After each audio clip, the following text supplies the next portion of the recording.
One of the things in each of you all's community, as a board of supervisor, county administrator, whatever, you know, time is always important for the people that you serve and the people that you are going to be representing as far as what that event is. You want to start on time and end on time. So please, can everyone hear me? You cannot hear me. My goodness. Which one did you use? Testing? Oh, I have to get closer to the mic. No, to the mic.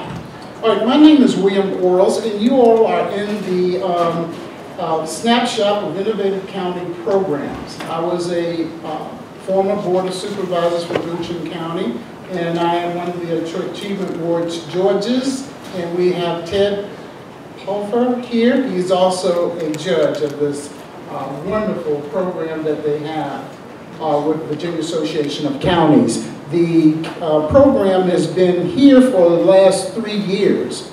And let me just give you a little bit of statistics. 91 entries for this year, 29 winners from 21 counties. Last year we had 93 entries, and we had about 30% or 30 winners from last year. So it's a very successful program. In each county, you really need to take a look at that, because a lot of times when we sit down and we were working on problems, you say, oh my God, how can I get to that and have help? Well, your counties out here around you may have already had that issue, so you can use them as a benchmark. VACo will be able to give you their names, or the people that you meet here. Please talk to them and learn what you can do. Now, just another bit of information that has come in, NACO president just said that they're going to be looking at the top 100 innovative programs next year. And so that's going to be a very big thing, and they want to find out that localities are doing a lot of positive things. So please be on the lookout for that. Please participate so that your county can be recognized and your good things that you're doing has been also recognized. Today we have 5 presentations that will be done. I will give you the order in which they will occur, but a few bit of procedural things. Each of the 12 will have, each of the 5 will have 12 minutes to do their presentations. I will do a timer of 12 minutes, and once the timer goes off, please stop. And I use the timer so you can charge it to my head, not my heart, okay? Because I know you're very passionate about your things here. And as far as that's concerned, they will tell their stories about their programs, and what they will also do is once the timer is off, they will then stop, and at the end we'll have a little time so we can have questions and answers. Are there any questions? Does everyone agree with this process? Yes or no? Because this is the piece that's what's in it for you. All right, with that being said, then our first presenter will be from King and Queen County. This is Sharon Asa.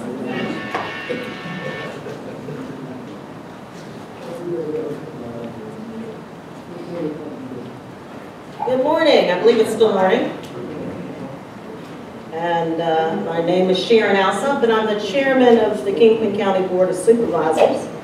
And I want to start by thanking VACo for picking us for this award for our broadband project. As many of you all know, rural areas have some unique problems. And King and Queen was no different.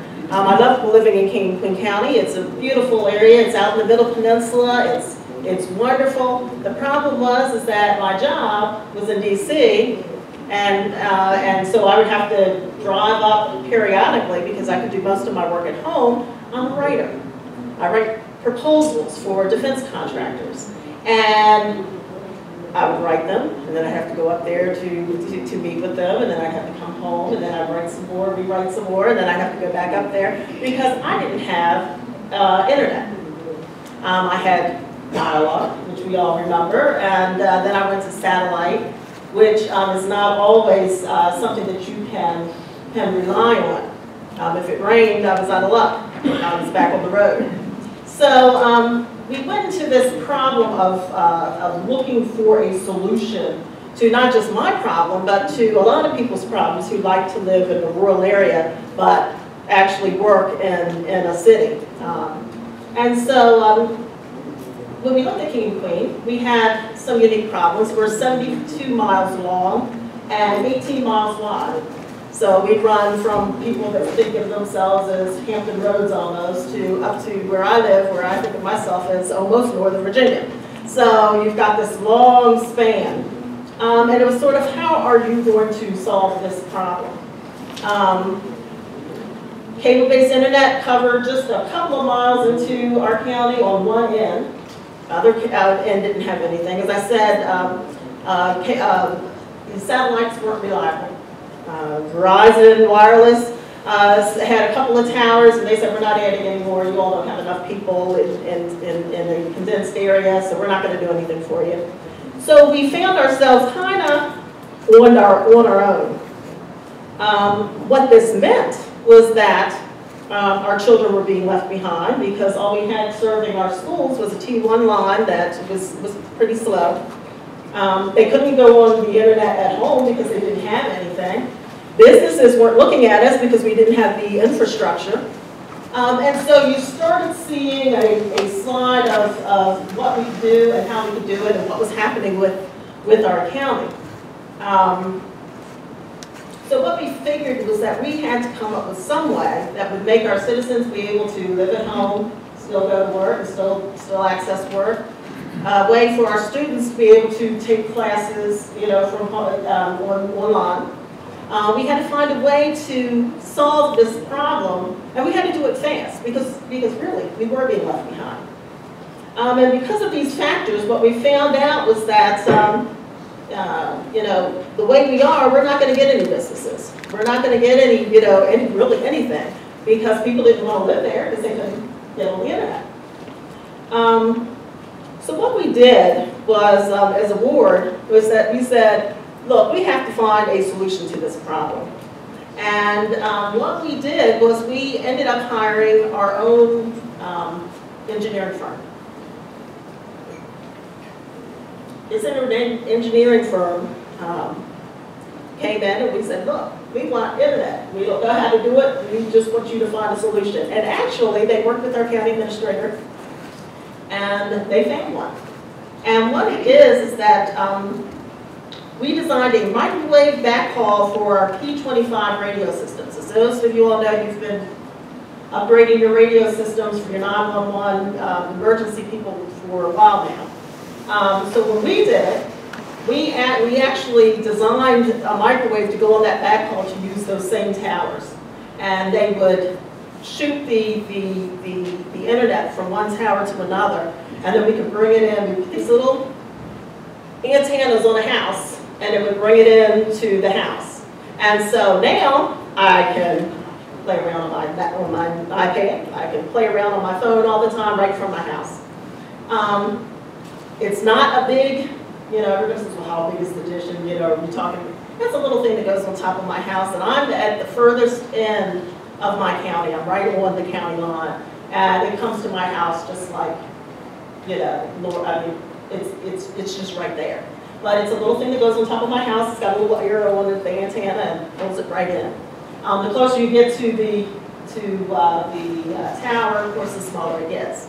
So then we had a couple of dark spots, which you're going to get. So what you do is you put up monopoles, at least that's what we did. They cost about, I think we were getting them about $10,000. You put one up and you can cover a whole bunch of areas in an area that's hard to reach. So we found a way to reach our entire county, which is something that is a problem for many. Many people have cable going this way, and then they have something else going this way, and we've got our whole county now covered by our system. But we did indeed install some fiber cable connection from one tower, bringing the internet into the system. So you have to have that one place to get, you know, that's going to be fiber optic, and it comes in, and then you run it from tower to tower. The public safety grade microwave distributes the internet linked to the county on 4 telecommunications towers. So we have 4 towers that we're using. Added to each of the towers is an array of antennas, much like cell antennas, that broadcast the signal out to the subscribers. And the subscribers have a small antenna or dish which is mounted at their house, and of course that brings it into the house, which is what I was telling you. And the schools we've put our schools on it, and they have an array allowing for us to place large data capacities to the schools so that they can do just about everything that you can think of. And our libraries are connected also. The county created the Wireless Services Authority per the Code of Virginia. We just happen to have our Wireless Services Authority be our board of supervisors. And then by RFP process, the Wireless Services Authority selected a private sector partner and created KQVA.net, which is what we've called our internet service. Our partner handles all of our billing, installation billing, subscriptions, all of that, so we don't even touch any of that. They have a 24/7 telephone line that they can call in for any problems that they have. Our customers pick from an array of packages. The smallest one is $29.99. That's like only if you want to do like email. $39.99 is the one I have. It's a standard one. Does just about everything. And businesses, and it goes up until you get to the business or our top line, which is $99. So it's unlimited. So you don't have to worry about going overages and that type of thing. So it makes for a very, very nice and very, very nicely package that doesn't cost you a whole bunch. While businesses frequently choose the higher package, by far the most popular of ours is the second one, which is about $50. I'm sorry, we don't do 50. We do $49.99. So we're $49.99. Everything's $99. $29.99, $39.99, $49.99. But $49.99 is really what most people get, but I have the $39.99, and I'm perfectly happy. It's perfectly able to do everything that I wanted to do. And we are able to secure our initial outlay of funds within 5 years. And we recently, just this, I guess it was 2 months ago, decided that we were going to, with the new microwaves and things that were out, that we would upgrade. And nothing's coming out of the general fund for that, because we have the money already there. Let's see. Where we started to where we are today. We started at the very beginning with a 100 megabyte backhaul and 4 broadcast sites.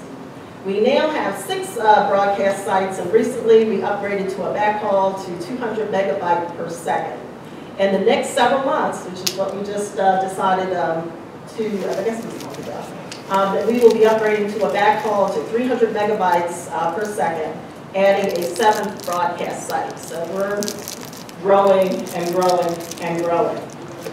What we learned is that you can never have enough speed. As you see, we're always adding speed. Once people got on it, it was no longer just, and now they're streaming, now they have voice over internet, you know, they don't have a telephone anymore. They don't have cable anymore, they're going with Hulu and, you know, all of these type of things. So that's one thing I guess I would tell people to be aware of, that there's never enough speed. People are going to always demand more and more.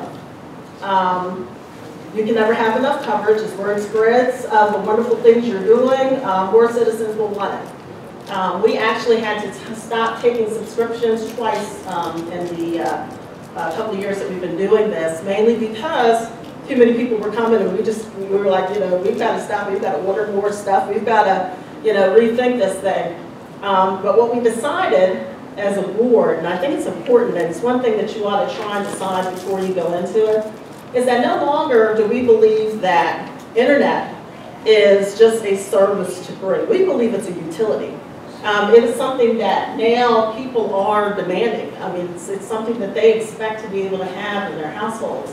And so now it's no longer, you know, just something that you want to give. It's something that you almost have to give. It's something that's expected And it's something that, you know, it's like water or sewage or electricity or something like that. They feel like they need it in their homes.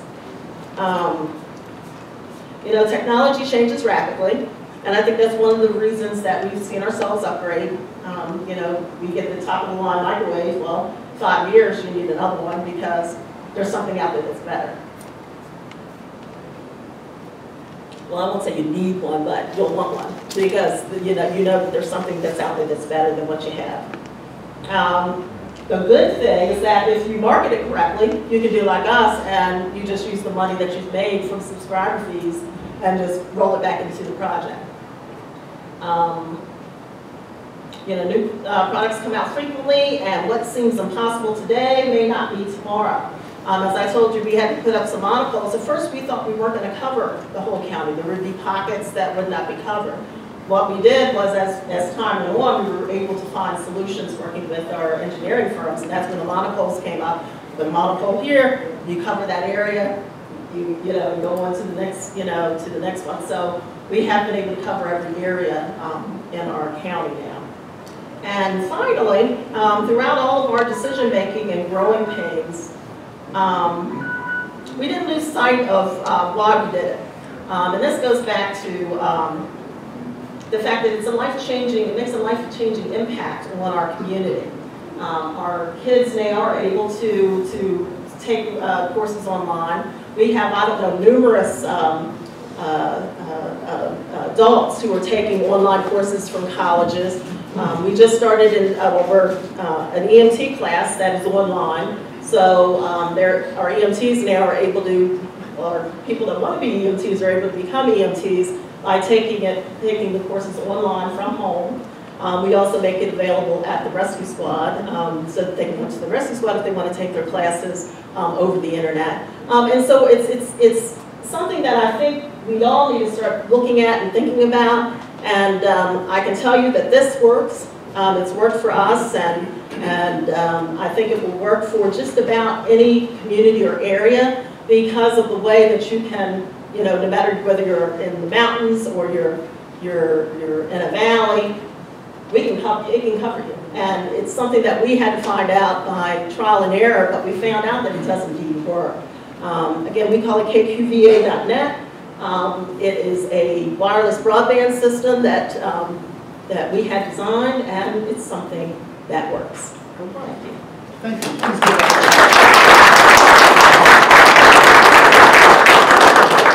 Thank you so very much.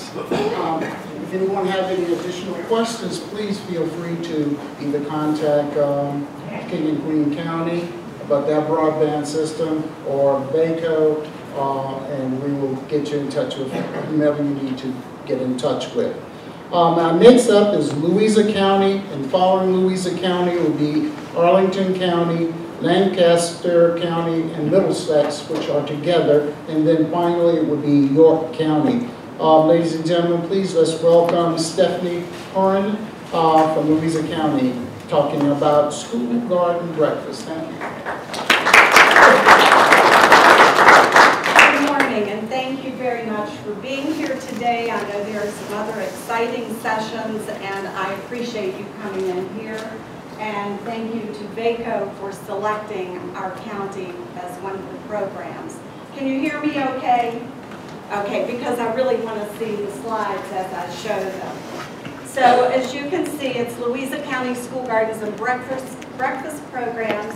I would also like to add it's educating and growing healthy minds and bodies. Randy Herman is the creator of this program. She's with the school nutrition program in Louisa County. She unfortunately had, an emergency, and I just hope that I can do this the justice that she would do.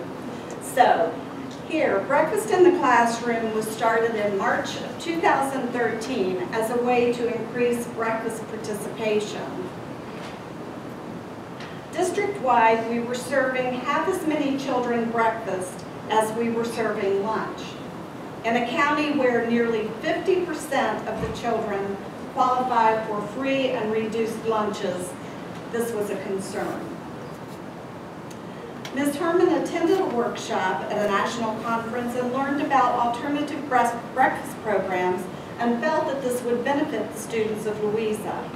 She learned that many children do not eat breakfast at school for many reasons. Inconvenient cafeteria location, not enough time to eat breakfast, anxious to get to class, and stigma, embarrassed, thinking that it's only for free lunch students. Breakfast in the classroom takes away all of these obstacles and concerns. It makes for a comforting, family-like atmosphere where all students are the same and everyone has the opportunity to start their day with a nutritious meal together. I've had the good fortune of going to visit the school, the program, several times, and it is really cute to see all of these kids. It really is just like a big family. By encouraging breakfast eaters, which some kids never have the opportunity to see at home, it jumpstarts the body and the brain and gets students ready to learn. Students can't concentrate on their studies when they're thinking about being hungry. Added benefits are classroom time in the morning where needed. It increases responsibility and leadership as they work to help each other and younger students throughout the process. There's less traffic in the hallways in the morning, resulting in fewer discipline issues, and less trips to the school nurse because of stomach aches caused by hunger. Teachers have more control over their students' safety because they are not roaming the halls in the morning. The students are ready to start their day when the bell rings. The breakfast in the classroom, otherwise known as VACo, runs seamlessly. Students get off their buses and go directly to the classroom. There's one breakfast helper from each class that goes to the cafeteria and gets the breakfast crate for the whole classroom. They bring it back to the classroom and students, the teacher, or a pride student helper hand out the meals. Children are checked off on a roster which is sent back to the cafeteria for accountability. Students then order their breakfast for the next day using Google Doc forms on a classroom laptop.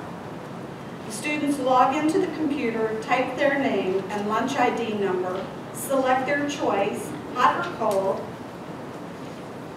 and I have to tell you, when I observed this just the other day, it was so cute. They had a student helper come in and help the second grade. And this little girl was taking the information, and a young boy was sitting there typing in his number, and this little girl's looking at her records, and she looks over and she goes, "Excuse me, I think you typed in the wrong number. Could you please re-enter that?" So it really is good to see how it develops leadership.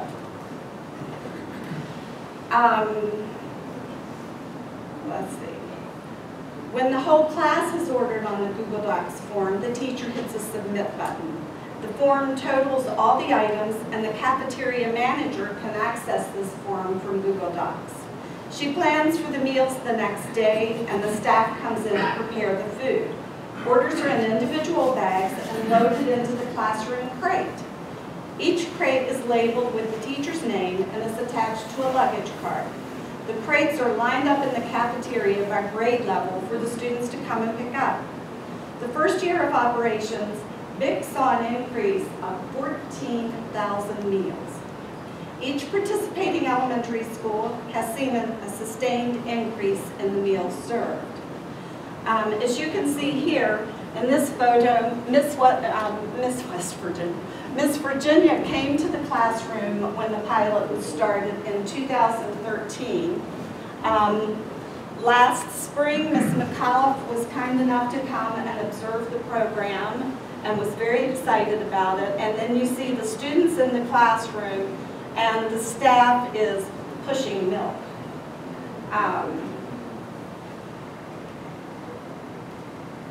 So,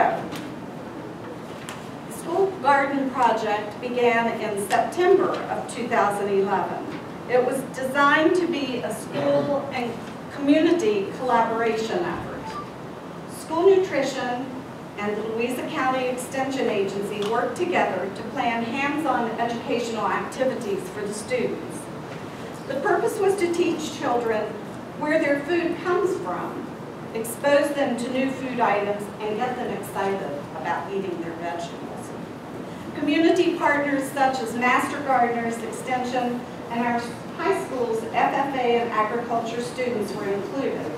Our FFA students actually built the 5 original beds of one elementary school and visited the classroom projects monthly to provide lessons to the younger students.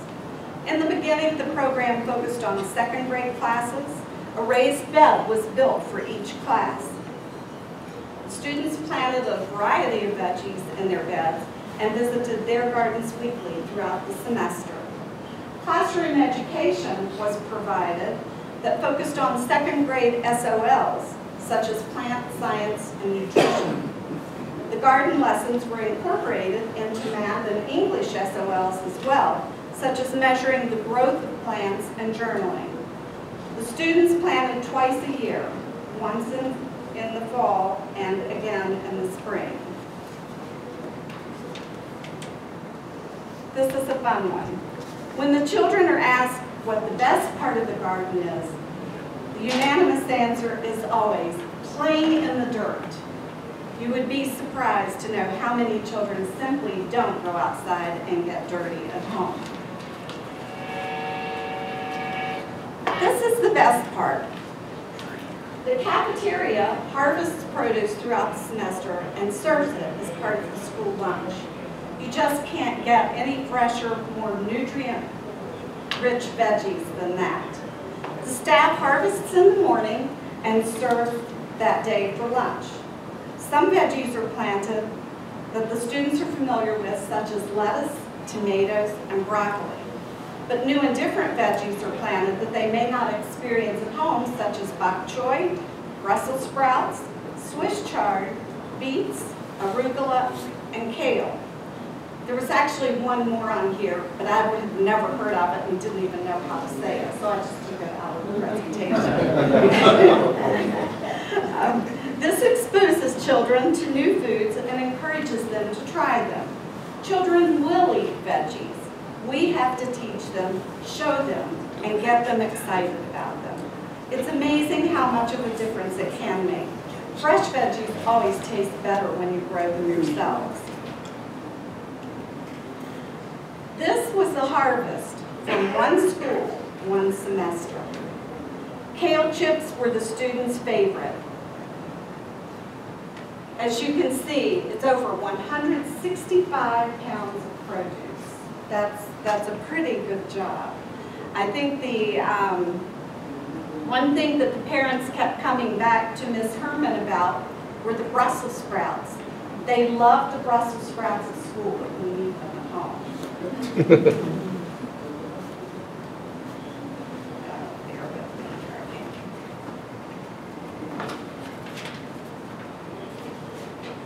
At the end of each semester or growing season, a 2-bite club tasting party takes place. The veggies are prepared in the kitchen, some cooked and some raw. All of the second grade students fill the cafeteria, are given one taste of each veggie and a copy of the USDA book, the 2-Bite Club. The students are told in the beginning, when they first start their planting, that they will be required to taste 2 bites of everything. If they don't like it after 2 bites, it's okay. If they do like it, they can have as much as they like. Ms. Herman always tells them that it's okay if they don't like it, but they should always try again in the future as your tastes change as you grow.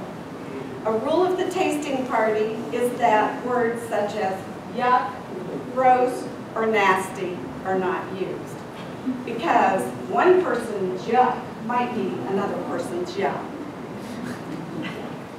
Pretty corny, I know.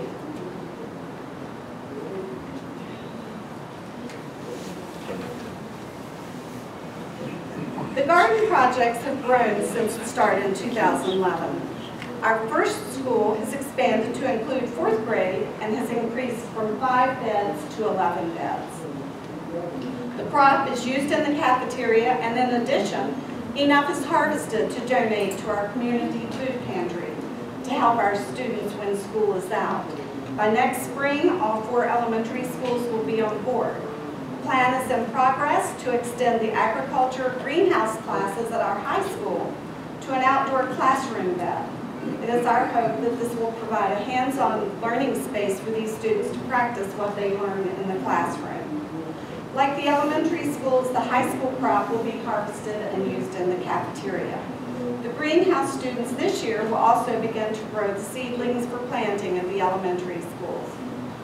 Up until now, we have had donations from local nurseries or purchased plants using grant funds. It will be great to have our older students learning to grow plants to help the younger students learn. Full circle collaboration. It is Ms. Herman's ultimate goal to have a school garden in each of our schools, 6 schools, and I certainly applaud her for her efforts. As you can see, every school should teach gardening because food is kind of important. I thank you for your time. All right, we've had now Sharon and then Stephanie. Please be formulating your questions so that you can ask them at the end. The next speaker up is from Arlington County. This is Lauren Stinstra, and she's talking about active shooter.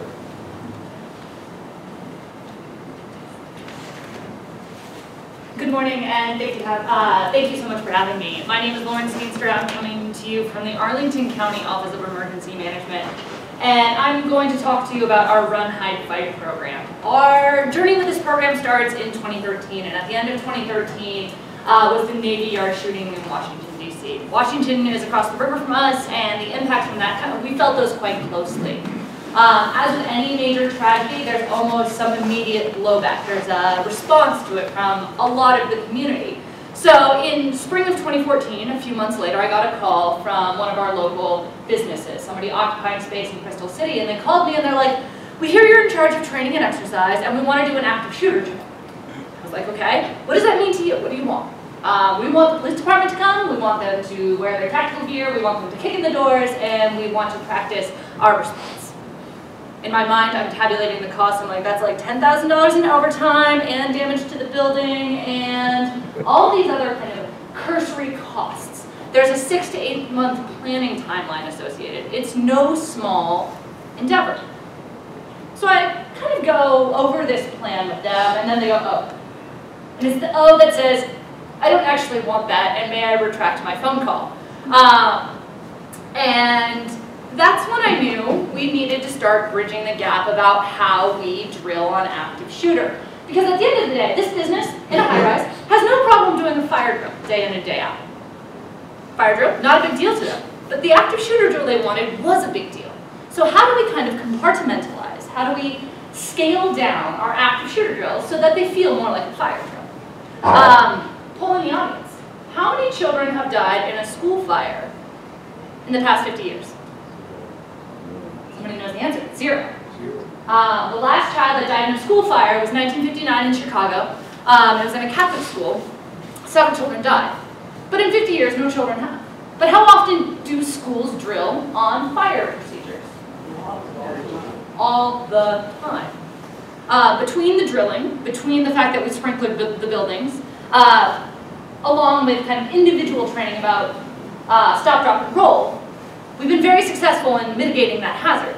However, we don't have the same systems in place for active shooters. So this is kind of what led us along to developing what we call our Run, Hide, Fight program. So, as I mentioned, the challenge is the evolving threat environment. Fire, still a present risk, but everything that we've installed, all the mitigation factors, structurally, also in our education system, have really brought that risk down. We want to do something similar for active shooter. There's also anxiety around active shooter drills. Again, like I mentioned, nobody has a fire drill. Does anybody feel frightened? No. But when I say active shooter drill, everybody gets a little tense. No one knows what that means. There's a lot of emotional reaction to what that is. So that's been a huge impediment for us in the past. Our previous models, like I mentioned, that do involve the police tactical response, very expensive, prohibitively expensive. So these were the things that we were kind of facing down in our previous models for running active shooter drills. But at the end of the day, we wanted to take run, hide, fight, and make it as easy as stop, drop, and roll. And I'm from the West Coast. We also have duck, cover, and hold on there. We're really big fans of three-word action phrases in emergency management.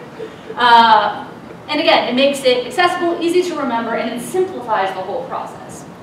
So, how do we make active shooter drills as easy as fire drills? At the end of the day, I went back to this business and I was like, oh, so what do you actually want to do? What do you want to test? And they're like, we want to test our employees' response. And I told them, to do that, you don't need the police involved at all. If you're testing whether someone can run, hide, or fight, if they can make that decision very well, you don't need guys in suits coming into your building with fake guns, destroying your property. At the end of the day, it's not required. So what we ended up modeling is a system that allows us to bring down the tempo. We go into the building. We blow an air horn to simulate gunshots. We walk around and people have the decision. Are they going to run? Are they going to hide? Are they going to fight? The people who run out of the building, they're dead. Easy. The people who hide, we walk around their space, we wear vests, and if we find them, we give them a card. The card indicates to them that they are dead. Not properly hidden. We don't kill anyone. And then we have the option that if they are allowed to fight us, and we tell them, just use the word fight, because I have had a stapler thrown at me. And the drill is over in 15 minutes, and they get that chance to make the decision. It's very straightforward. It's very simple. And it's been incredibly popular, and we'll talk about why that is. First of all, this is the drill portion. This is the portion people actually want. This is the carrot. They want to participate. They want this experience. They want to be able to do something that feels active. We'll give that to them, but not without some other groundwork first. When they approach us about doing this type of thing, the first thing we do for them is a risk assessment and a plan evaluation. We actually send a physical security specialist into their space. He tells them about their space, gives them advice on what they can and can't do to make their actual physical security stronger. We also look at their emergency plan. People don't want to come to us with their emergency plan because generally we make them change it. And so this is our opportunity to kind of, again, bridge that gap. We insist that we do training because, as you all know, fire drills, how long have you been doing them? Since you were a child. But for active shooter training, that's different. And it's not fair for us to spring a drill on someone without actually training them first.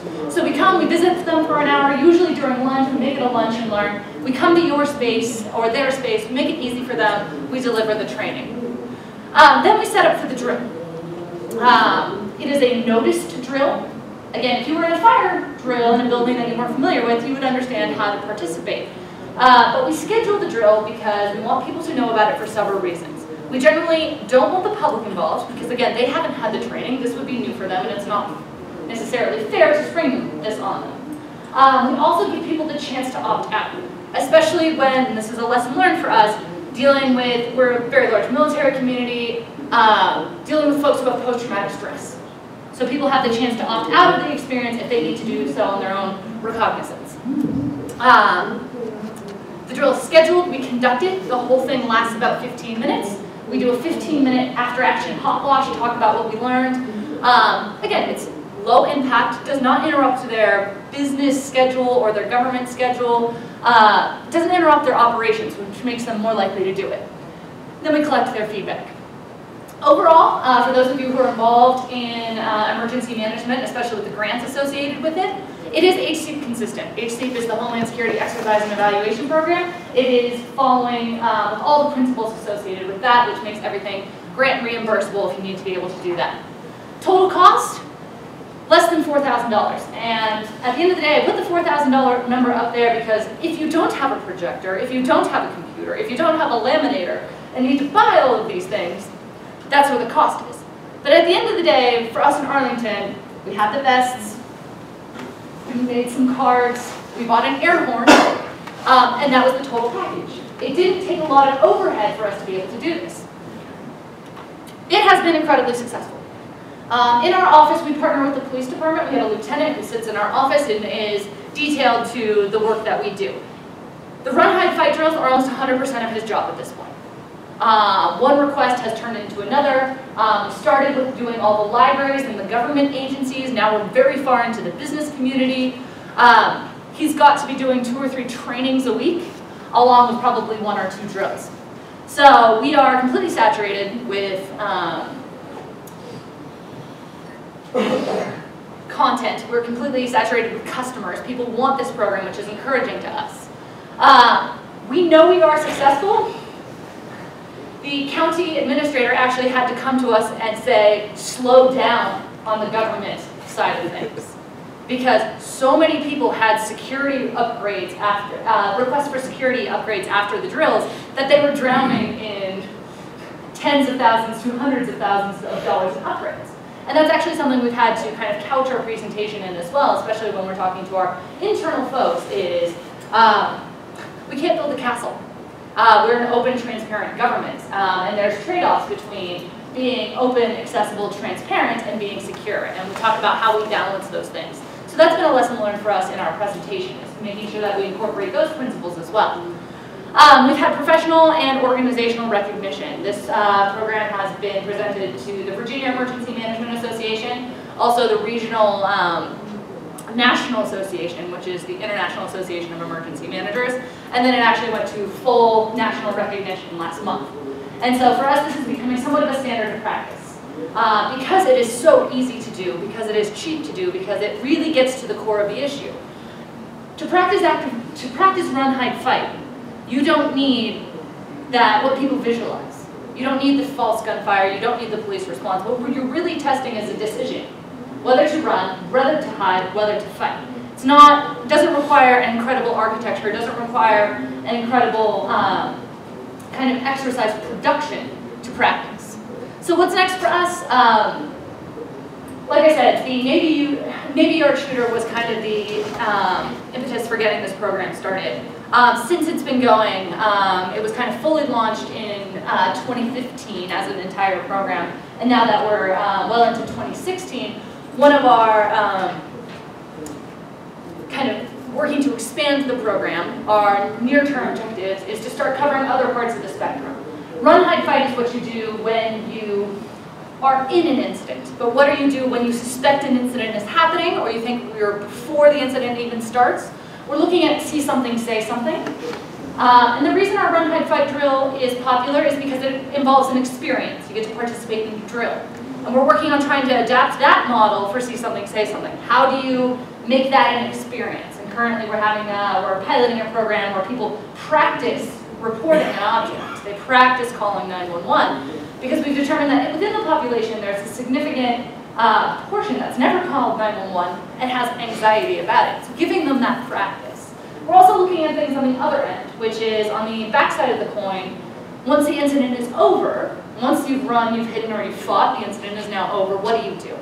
We're looking at a stop the bleeding or a first care provider program to give people skills to deal with the effects of an active shooter incident. We've packaged this together overall as our active threat response program, and again, it's intended for civilians, not response agencies.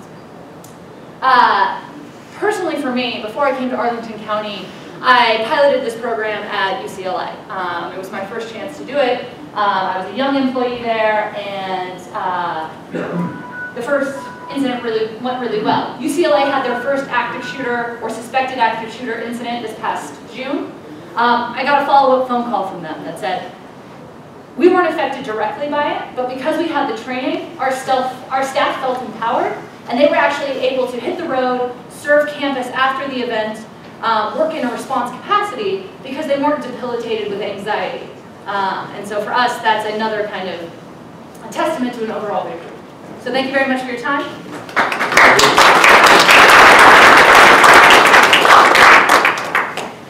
Thank you very much, Lauren. Now, again, formulate your questions for Sharon, for Stephanie, for Lauren. Our next speakers up will be Frank Pleva and Jack Miller from Lancaster County, Virginia River Realm. Good morning, ladies and gentlemen. It's such a pleasure to be here with each and every one of you. We've been talking about the nuts and bolts things so far in local government, and my presentation is how we're going to have fun in local government. And we are so grateful. This is the first time Middlesex County has ever won anything as far as a VACo award, and I'm real fired up and excited about that because we live down on the end of a one-way street, and that's just about it in Middlesex County. So we're real pleased, and it took that collaborative effect with Lancaster County to accomplish this. And what we did was years ago, a dear friend of mine in local government said, Jack, if you have economic development issues, the best thing you can do is develop the strengths of the things you already have. Make them stronger, and you can do this. So with our tourism director from Middlesex County and the tourism director from over in Kilmarnock and Lancaster area came together and got talking, and they came up with what was called Virginia's River Realm, Find Your Shoreline. And let me tell y'all something, I've lived in Middlesex County all my life, and I guess I've taken a lot of stuff for granted, but after talking to some people, people really like coming down to the river. I said, so why do you like coming? And because we have inspiring beauty in Chesapeake Bay, the realm invites you to come down, be with us, catch your breath and calm your mind and live your dreams. I really like the one about calm your mind and catch your breath because we're kind of laid back in Middlesex and Lancaster County. What if I don't have? Okay. Beside that. Huh? Beside that. What got it? I killed it! Don't take my time off of that, please. Okay, don't mind me. So geographically, we're located in the northern neck and middle peninsula, and that puts us in a area where we can get people coming down from Northern Virginia, Southern Maryland, Richmond, and the Hampton Roads area. And the main gist of this thing is more people staying longer, spending more money. Well, I went to the kickoff of the River Realm a few weeks ago, and everybody was chanting, spending more money. And I don't care who you are, and don't be shameful, just be shameless about this. I want you to come to my county to spend money, and that's just the way it is, and that's the whole thing about economic development. So what, and we found that people don't travel to counties. Just like how many people said, I'm going to Middlesex County. No, you don't do that. You're going down to the, and we say in Middlesex River. They call it R-I-V-E-R, but we call it river. So that's kind of taken on too. But also, when people come and visit with us, all of a sudden they become second homeowners, which is a good thing, permanent residents, or they buy boats, which we get taxes for if they keep them there in the county, so that's also a plus. And by this, it stimulates the marina industry and the marina fuel industry, and it just goes on, and the ripple effect goes on and on and on. Also, we have some wonderful restaurants in that area, and seafood is the main attraction for us. And I can't find too many people that don't like crabs and oysters and clams and scallops and all these good things, which we have in our in the River Realm area. So moving right along, we use this as a micro-region, as a travel destination. What type of outdoor activities do both counties have? And let me let you know that the only thing that separates Lancaster County and Middlesex County by being pretty much identical is the Rappahannock River. They're on the north side of the river and we're on the south side of the river. But we're very parallel in what we are and who we are and what we do. So the outdoor recreation, we can go boating, fishing. A lot of people like to go kayaking, camping. We in Middlesex have two of the premier campgrounds on the East Coast that were voted #1 in the whole nation. It's called, and I'm going to give them a plug, it's called Bethpage Campground, and it's absolutely lovely, and you can stay there overnight. You can rent a camper and stay there too. We have, like I said, the local culinary delights of oysters, fish, crabs. We all have small towns in our counties. We're not too big. My county population for Middlesex is 10,000. And I talked to a gentleman earlier that went to the Banner Oyster Festival, and the town has 300 people, and I think that after the Oyster Festival, they estimated we had 60,000 people there for that day. It was incredible. So you take a 300-person town, put 60,000 people in it, and you really got something going on there. But it's a real economic boom. They launched the website in March 2016, and all that, it will show you where for your lodging, your shopping, your dining, events and attractions in our 2 counties. Here we are, just a real basic map of us. This is Middlesex County. We have Deltaville, Topping, Saluda, Urbana, where they have the Oyster Festival. We have Lively, Kilmarnock, Whitestone, Irvington, and like I said, this is the Rappahannock River Bridge that separates us. But it's a semi-regional collaborative effect, and this is the way things are going, and I've heard it talked about even in this Building Bridges, Connect, Collaborate, and Innovate is exactly what we're doing, and this is what the theme of this, the theme of this meeting is all about. So it's really really amazing how well, and I have a board member from Middlesex, board member from Langston, and got the county administrator, and we're getting along fine with this, I'm glad to say. So like I said, Amazon map. Oh, okay, do we need to show what's this supposed to be, the movie? That's the video. Yeah, throw the video on that. While you're doing, let me just add that the oyster has become the hot item in our region. They've sort of conceded the blue crab in Maryland, or what is left of the blue crab. And the governor established a oyster trail in the Bay Area here about a year or 2 ago. So it's very common now, and you'll see in the area, that the oyster now goes to everything. Wine, craft beers, everything. And there are a long list of these programs. The biggest one best known as the Oyster Festival Jack was talking about a minute ago. But that's become a big deal. See, the oyster used to be, as these guys know, being from the region, our months, October, November, December. Now with aquaculture, you can get good oysters 12 months a year. And there's been a big marketing effort tying these things to that. And that was part of that kickoff that Jack was talking about, the Tides Inn, which I'll put a little plug for them, a 5-star resort in Irvington. Yes, that we did with the First Lady of McAuliffe here about 2 or 3 weeks ago. So this program is not designed to replace existing tourism efforts. It's designed to supplement them. Because like the Northern Neck, you already got a wine trail through a Tourism Commission Northern Neck. You've already got like a history land trail because 3 presidents were born in Northern Neck, plus the Lee family was there. So this was not designed to be in competition with that. It was designed to supplement that. And it's also a lot of stuff, as Jack said, using websites and apps. You know, young people don't tend to call up now, send me a pack of hard printed copy of brochures. They want to see stuff online, they want apps. The other thing is, the populations are sort of leveled off. You don't have as many people moving down for second homes. They want to make day trips, or they want to go, as one lady told me, where the water moves, which means the Outer Banks. We'd rather keep them in our area whether the water's moving or not. And so it's designed particularly for younger folks. Our area, and Jack's heard this too, when you come to Middlesex or Lancaster, they tell me you're coming for a purpose or you're lost. So we're geographically isolated.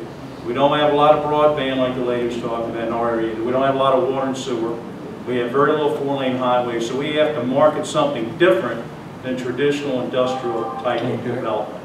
And this is part of that effort. All right, I'm sorry our movie didn't go enough, and I'm getting the beat there. Let me go back to, okay. All right, and this is the groups that actually are participating in this. The town of Kilmarnock that I showed you on the map, the Middlesex County Economic Development Authority, the Lancaster County Chamber, and the Lancaster County themselves. So these are the main players that are in this thing. And all I want you to remember, a first-time collaboration between counties with complementary assets and similar demographics to revive the previously thriving tourist community. And if you take anything out of this presentation, please remember that, and to use your, and y'all can read this as I talk about, but please use this and look around and see what counties are bordering you that you can both feed on each other and become Sometimes you're not sure you got enough assets individually in a small county, 10,000 people, but as a small region, we feel we certainly do. And let me add one thing, and I'm sure Jack would agree with this. And I'm sure the ladies appreciate it. The 2 people who really did the most labor were 2 women. The guy sort of hopped on eventually, but anyway. It was Susan Cockrell, who's the Deputy Town Manager in Kilmarnock, and Michelle Brown, who's your Economic Development and Tourism staff person. So both of them, if we're giving credit, while the governing bodies went on board and funded this, which is certainly a critical decision, they were the ones who really did the legwork putting a lot of this stuff together, and I just make sure they're not here today, that they get the credit they deserve. Thank you very much, Frank, and I'm glad you're up here with me, and I'm leaving you with, that's the Rappahannock River Bridge, and that's Langston County, and over on this side is Middlesex County, so that's what you have to look at when you come down and see us.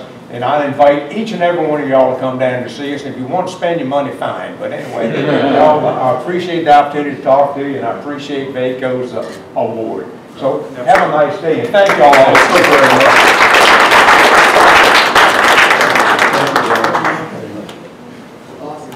Jack, be aware of false indications. I didn't give up. Mine hadn't run out yet.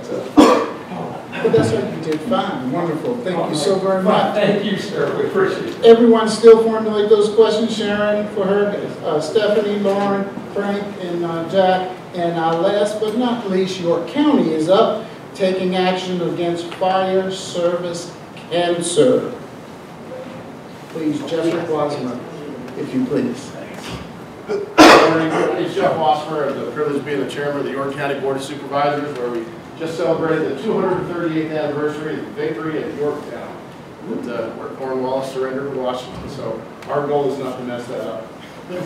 Let me just say, when we talk about the strategic priorities now, we talk about it a little differently. I was just elected in January, my fellow board member as well, and we have 3 longtime serving board members. So as we started looking at strategic priorities and initiatives, we started to look at them a little bit differently. What are we going to do to accomplish those priorities? So VACo have awarded our fire department 2 awards for innovation, and these are examples of how we're going to take a mission statement and actually turn it into something that's meaningful and tangible and something that we accomplish. So this is any kind of mission statement you would expect your fire and life safety folks to have.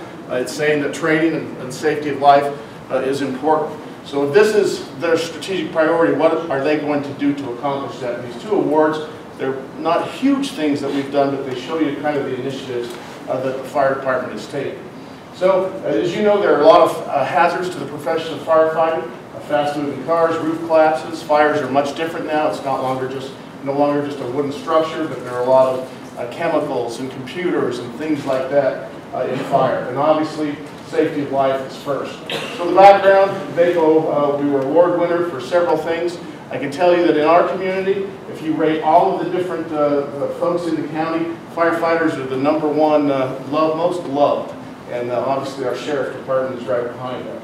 So we require constant improvement. How are we going to train our firefighters? How are we going to make sure that they're protected as well as our citizens? And so that was the idea. Is there was two initiatives in the way that we trained and implemented those. There are a lot of challenges, time sensitive. Firefighters aren't always, they're at the station a lot, but they're also very busy. And so those were challenges, and how we make that training real so it's meaningful. A few statistics: 400,000 fires a year, 24% of the deaths are at night, somebody in a bedroom.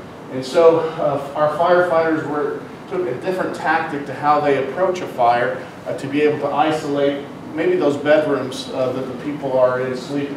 Traditional concept, they go in a door, they fight the fire head on. The new concept is that VEIS, vent, enter, isolate, and search. So what they'll do instead of, they might go to the front door, see the fire burning, but then they'll quickly do a perimeter check. Where are possibly bedrooms that people would be sleeping at night? Does that look like a bedroom window? Let's go in there first, instead of always trying to go into a front door. So how do we train on that? That obviously was a challenge. So the fire department took classroom training. They did audio visual. They did some discussion development, trying to find best tactics on how to approach this. And then the real world training devices. I'll show these in just a minute. The window rescue prop and the confidence box, as they found it. We found a house that was being condemned that we gave the fire department so that they could train. Obviously, being cost effective is important. So here's just an example of them doing the window extraction out of the house. Now this looks simple, But can you imagine late at night and inside the house is maybe there's a wall and a window and a dresser, and somebody my size is passed out, and the fire guy is all of his oxygen stuff, and then it has to drag me out of a window. And so we wanted to make this training as realistic as we could.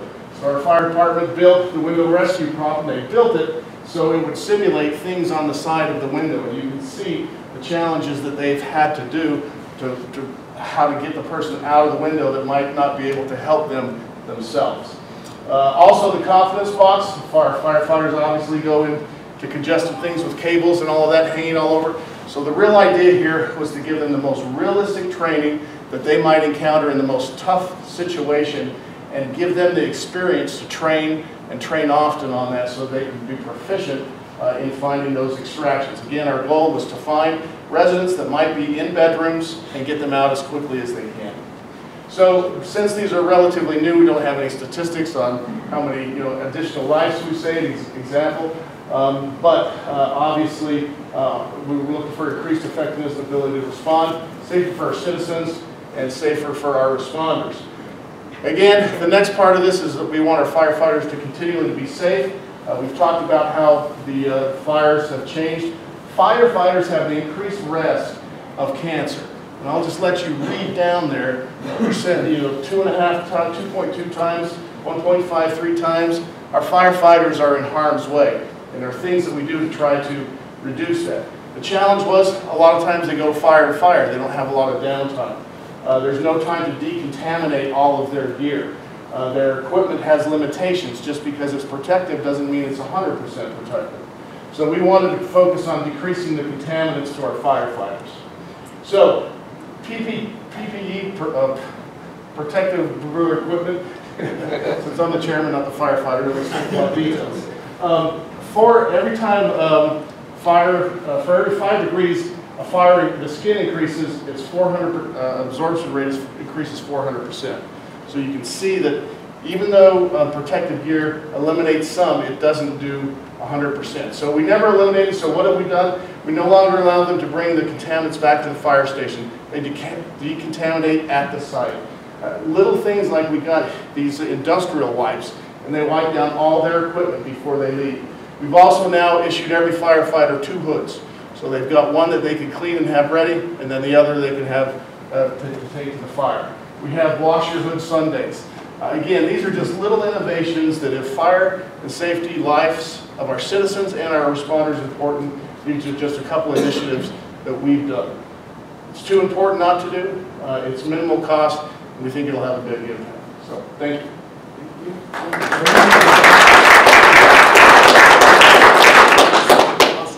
All right, as I said earlier, please forgive me, charge it to my head, not my heart. One of the things that we want to make sure is that you got the words that each of the counties had to share with you. Now you can use those things to benchmark. You've heard from Sharon on the broadband. We heard from Stephanie dealing with the school garden reference. Warren talked about active shooter. Let me see here. Frank and Jack talked about Virginia's river realm, and York County about the firemen with Jeff there. So thank you very much for that. It was wonderful information. Now, for you, it's an opportunity to ask questions to any of the persons that had to speak, and we'll take those questions now. Yes? Question for Lauren. Have you taken your program into the schools? That remains to be a challenge. They still are very much committed to the lockdown kind of operative mode for responding to active shooter. They're not really ready to move on that. And so until they're ready to commit to kind of the run, hide, fight model, it remains just a difference in practice and a difference in theory. Yeah, it's something I think that we all kind of struggle with because there's a requirement for all schools to do these exercises, and a lot of them just aren't. Thanks. Yeah. Thank you very much. Thanks. Question back here? Yes, sir. For Sharon, the flash to bang, if you will, from when you made the decision to bring broadband to your county to where you got your initial network built out, how long was that time? It was about 2 years, and that's mainly because they had to design it first. 2 years. Yeah. It was And what was your upfront cost, do you recall, for the county to get that initial information? I don't don't know that off the top of my head. My county administrator who was supposed to do this presentation would have been able to name it right off the top of his head. But they said, the chair, I don't remember exactly what the cost was, but I know that within 5 years we had more than we had invested. I don't know what the upfront is. You'll need entire system, correct? Yes. Well, one of the things about that, if you have any questions that can't be answered, maybe we can take the names of the individual and get that information back to them, because the important thing is that as counties, we grow together, we learn together. And so that was obvious with the sharing resources with Middlesex County and Lancaster. So that would be our operative things. Any additional questions? Yes. I'm going to give them some business. We use federal engineering. I'm not sure where they're from. I didn't see them down there, but yeah, that's going to be the company. I can't think where they're from, but that's who we use. I have a question for Stephanie. Did you get any pushback from the boards of supervisor or any of the areas about doing a garden and then using the food for, I guess, it's, for consumption? We have not. So that's a good thing. We have not, and I just wanted to add also, I know telling you about it is one thing, but you really can't envision the excitement of the kids in getting to do all of this. So I just wanted to share that. All right, and for Jack, here's a question for you, and the links are for Frank. A lot of times when we are doing things and you have one organization or one county help, you're working on it together, the naming of things always, you know, come to bear. Is it going to be called Middlesex, or is it going to be called Lancaster County? Lancaster, because L is before. L is before. There you go. And that's just my first, but we didn't even get into that. No, that's why we call it River And Rail. we're not locked in to No. just these counties. So if there are other counties, and I just throw them as an example, Bayfront County, like Matthews and Northumberland, want to participate, I think in some point Jack would agree to do that. So this is the initial core. We're not out marketing other counties, but we're hoping to get it successful. And we're very optimistic with the number of hits to the website and stuff like that some of the other counties. I don't care if you're dealing with an insurance pool like VACo or what, you have to have that core entity that's willing to take that leap. And then once people see it's a success, they're more likely to come on board. And we're hopeful that down the road that'll happen with this as well. Awesome. Thank you very much, both of you, for that. One question about the taking actions to get fire service cancer. Have you shared that with the other localities? Because it seems like it's a very simple thing to do, but it just, you know, you just got to do it. Put it into your practices and procedures, or policies and procedures. I know there's in Hampton Roads, there's all the fire chiefs get together and have best practice meetings, so I'm sure that they have. Okay, very good. Well, as you can see, we've gone from the extreme and to the simple, but all still complex for our counties. You have a jewel in your county. Don't hesitate to share it, because if people don't know what it is, then you cannot be able to fix what you have at your property. It's like the airplane pilot. If you're sitting there and the light is blinking, I'm the pilot and I don't see it, but someone else sees it and don't say anything, then we all doomed, right? So together we all are successful. Thank you. If there's no additional questions, this is our session, and we really appreciate you all being here today. Thank you.